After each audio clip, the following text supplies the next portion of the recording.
Hey, what's up, guys? Hope you're all having a wonderful Friday.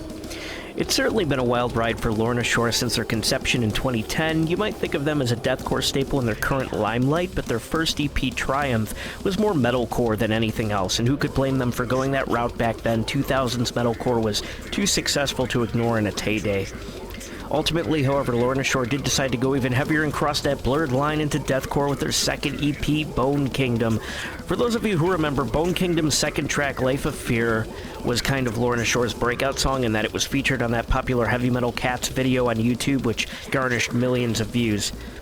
Continuing their climb up the deathcore ranks, the band released their third EP, Maleficium, in late 2013, which made it to number 3 on the iTunes Metal chart and ushered in a new era of the band carrying physical media. Ultimately, Lorna Shore decided to market Maleficium as the true starting point of their career, thus distancing themselves from their previous works. 2 full-length records would follow: Psalms in the summer of 2015 on Density Records, and Flesh Coffin in the winter of 2017 on Outer Loop Records.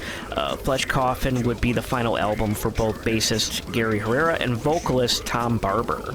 C.J. McCreary from Signs of the Swarm would replace Barber in 2018. However, after a slew of allegations we're just going to skip over here, he was later fired in favor of Will Ramos, who was part of Awaken Providence at the time.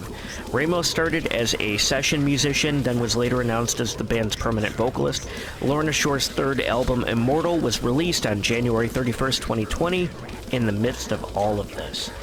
Moving on now to the current era of the band, Will Ramos has a uniquely powerful and versatile harsh vocal style that sets him apart from the pack. His entry into the band was the catalyst for the most successful point in Lorna Shore's career to date.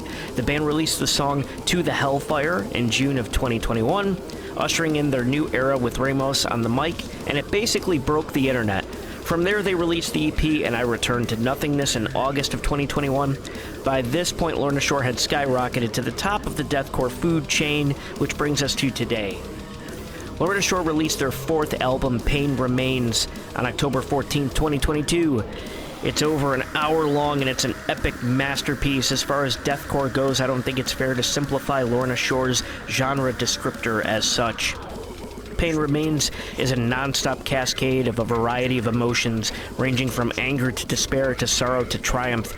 Their incorporation of classical strings, choirs, keys, and melodic riffing into their already long-established, brutally heavy sound makes for a completely immersive experience. Pain Remains is aptly named, as it will rip apart your soul and slowly stitch it back together, only to unravel it on you again. We've never heard an album quite like this before, and we may never hear one in the same vein again.